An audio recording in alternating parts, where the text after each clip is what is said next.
আচ্ছা, মানুষের সম্পর্ক নিয়ে তোমার ভাবনা কেমন?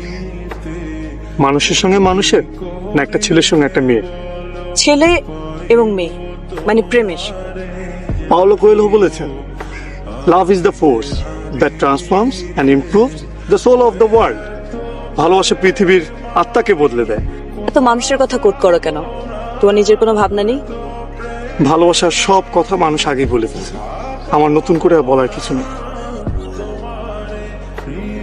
তাই এই কাজটাই তোমাকে দিব বলে ভাবলাম। কি কাজ?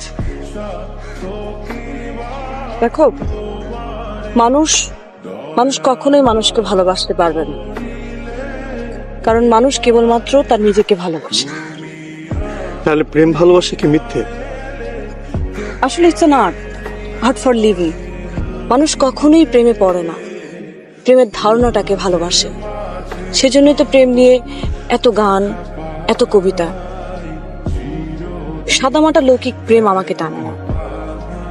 প্রেম হবে ছবির মতো, কবিতার মতো অলৌকিক। পেতে ইচ্ছে করবে, কিন্তু ছুঁয়ে দেখা যাবে। তোমার কথা বোঝার ক্ষমতা আমার নেই।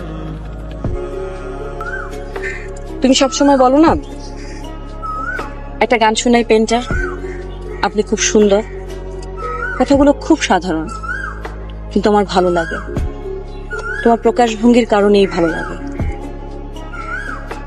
তাই ভাবলাম তোমার সঙ্গে থাকা যেতে পারে। আমার ভয় করছে। সবসময় এত গান শোনাতে চাও, সুন্দর সুন্দর বলো, তখন ভয় করে না? তখন তো ব্যাপারটা ছিল অনিশ্চিত, আবিষ্কারের উত্তেজনা ছিল।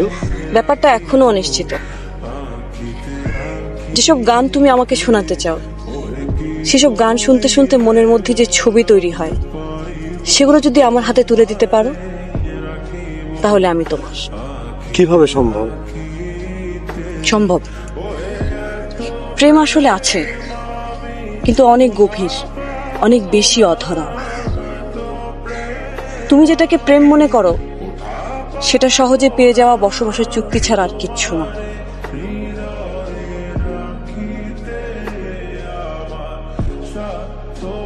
বিতস্তা, আমি কি তোমাকে ভালোবাসি বলতে পারি? বলতে ইচ্ছে করলে বলো। তোমার সাথে কি আমার প্রেম? তোমার ভাবতে ভালো লাগলে ভাবো। আমার চাই গানের ছবি। আবার দেখা হবে? হবে তো। মাঝে মাঝে তব দেখা পাই।